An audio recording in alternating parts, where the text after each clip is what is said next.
Welcome, welcome. I'm here joined with my good pal Crazy Joe for the Crazy Mad Show or the Crazy Mad Live. I don't know.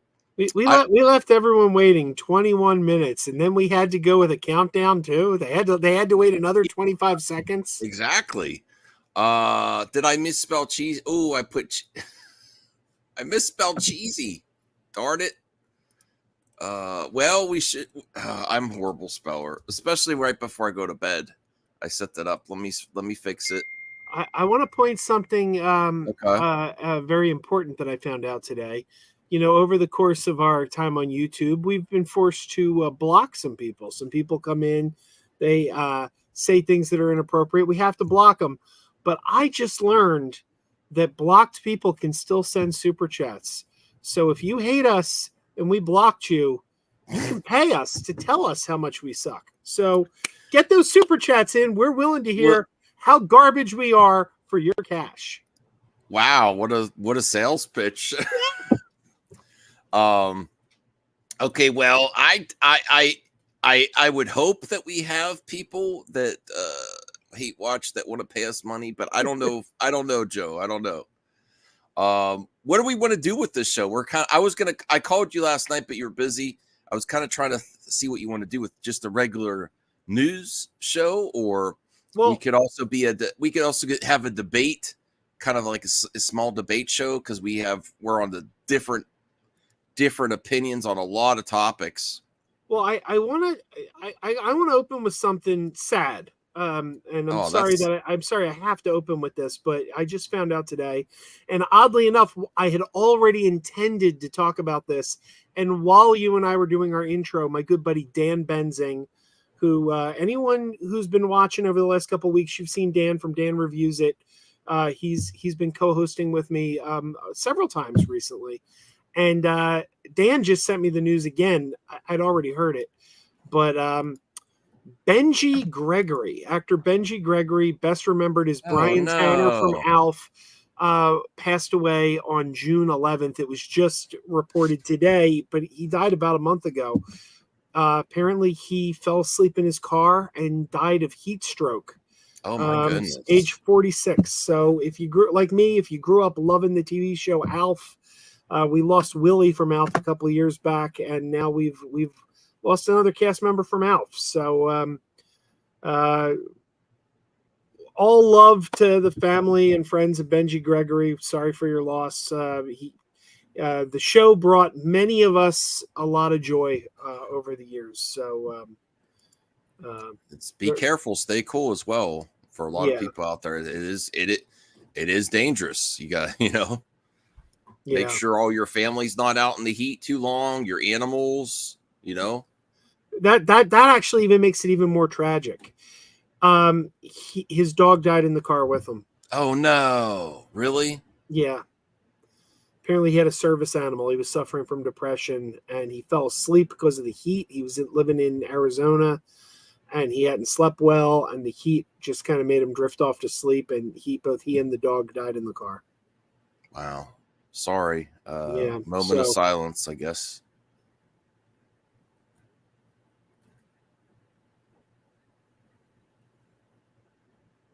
So sorry to start it off with a bummer, but you did. But no, that's a good thing for everyone. Check on people, check on people that have some issues too, because they're more susceptible to the heat. Is dangerous out there.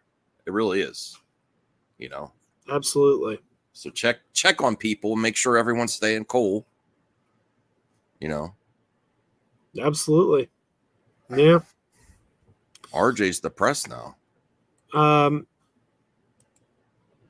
We did get a yodel here from Lil Everett. Lil Everett Yoakum has yodeled at us twice, in fact. So what is that? He's yodeling, man. Yodel, idle, idle, ho. All right. There it is. Yodel, back at you. Did I do it right? I think so. I guess that's up for Lil Everett to decide. So, can we talk about the main topic, because I'm really disappointed in James Gunn? Yeah. What is this? What is this all about? You put a picture up of a dog in a Superman cape, and you said that's Krypto. Come on, That is Krypto. it's not. That he's on the set, Joe. Superman is in rubble. There's other pictures of him, and Krypto goes and saves him. That's a dog in a Halloween. He's not even the right breed. It's not even the right breed of dog. What are you talking about? Krypto's a white dog. He's all white. You don't know about post-production CGI? Come on, that's not. They can make him. They can make him white. This is they have to be fair. They have to be fair to the animals and not dye them white. So they're going to do it in post CGI. It is Krypto. What do you mean you're done? This is exactly this is right in line with the other images from the costumes of the Superman Legacy. And it looks cheap, it looks cheesy, and I can't believe Krypto looks this bad. What do you mean? I don't understand what you're saying, because he's standing right. James Gunn is standing right there.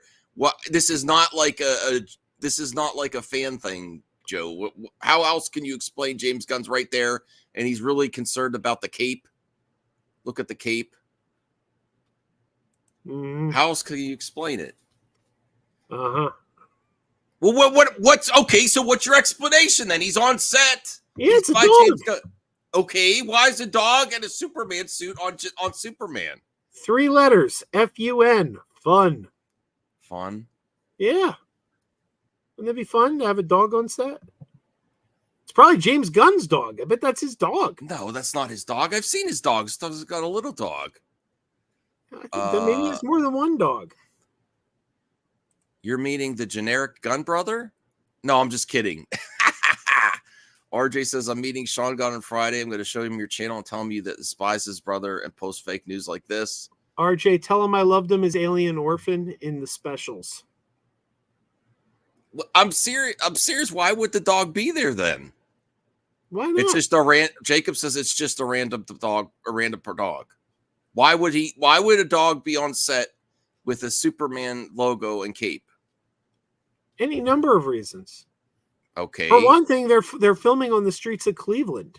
Yes. The people in Cleveland know they're filming a Superman movie there. Maybe somebody was walking their dog past the set, and to be funny, Is put him in a James Gunn Superman walking costume. the dog? No, he's but James Gunn loves dogs. He walked over. He got a picture with the dog for fun. That could be it. Someone on the set could have brought their dog in. How is this not Krypto?